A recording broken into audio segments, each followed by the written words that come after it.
I don't like sand. It's coarse and rough and irritating, and it gets everywhere.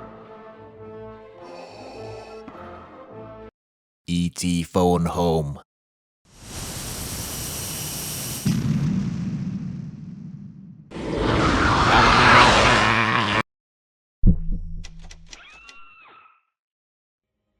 Xenomorphs in Star Wars. What? Yes, I have definitive evidence, which I will present to you. By the way, for those of you wondering when new Star Wars videos are coming, the answer is after the 14th of December. For some reason, the hype around Star Wars has died down massively, and I'm waiting for the release of The Last Jedi for inspiration, and hopefully an increase in interest for Star Wars content, which will kickstart the new era of Star Wars videos. But back to the topic, have Xenomorphs appeared in Star Wars? And the answer is yes. In the 1996 Dark Horse comic miniseries, X-wing Rogue Squadron, The Phantom Affair, a xenomorph can be seen moseying around in the background in what looks like a cocktail party for aliens. Except he doesn't seem to be killing anyone, rather, he's actually enjoying the party. Eagle-eyed fans will also notice the lack of dorsal tubes on his back.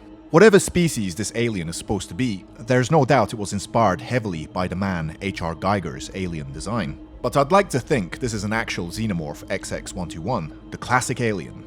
Even in a world of evil emperors and rancors, a xenomorph seems like a pretty brutal addition to Star Wars. Imagine if Palpatine unleashed an army of, not clone troopers, but Xeno troopers. I'm not sure the Xenos would make good on Order 66. I mean, they would kill all the Jedi, but also anything that moves. So, might be overkill and messy. The big question is, if xenomorphs exist in Star Wars, could Star Wars ever cross over with the Alien franchise? If so, we should probably look for Chewbacca's cameo in Alien Awakening. And how can we forget the E.T. cameo in The Phantom Menace? E.T. species were officially called the Children of the Green Planet, and their planet was called Brodo Asogi. The Children of the Green Planet appear in Steven Spielberg's 1982 film, E.T. the Extraterrestrial.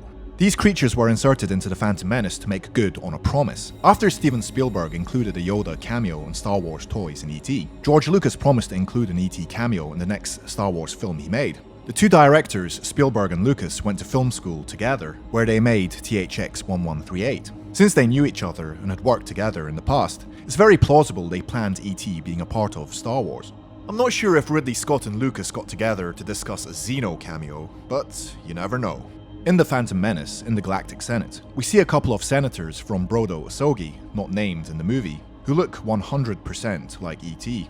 In E.T. the Book of the Green Planet, a book from the E.T. franchise which is a sequel to the movie's novelization, mentions on page 19 that Brodo Asogi was one of many names given to E.T.'s homeworld, all of which translate to Green Planet and Children of the Green Planet, to be the translated name of E.T.'s species.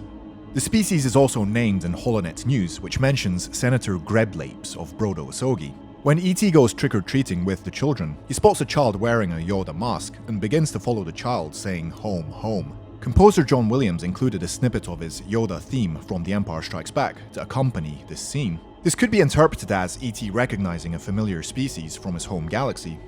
Holonet News Volume 531-50 also mentions that Senator Greblapes of Brodo Asogi funded an expedition to another galaxy. This is another reference to E.T., since E.T. visits Earth from another galaxy in the film. Pat Welsh, the woman who did the voice for E.T., also did the voice for the bounty hunter Bosch in Star Wars Episode 6, Return of the Jedi. So I'm curious to know what other aliens or creatures from different franchises have appeared in Star Wars. If you know of any more, please let me know in the comment section below. Also, if you like this video, consider supporting me on Patreon. And if you want to donate but have no money, follow these steps. First, subscribe. Then, like the video. And then, share it. Twitter, Facebook, whatever. This is so useful that it might as well be a $5 donation. If you really want to help, leave a comment too. YouTube loves engagement. Also, please follow me on Twitter. Oh, and make sure you click the bell icon to turn on notifications. I'll see you later.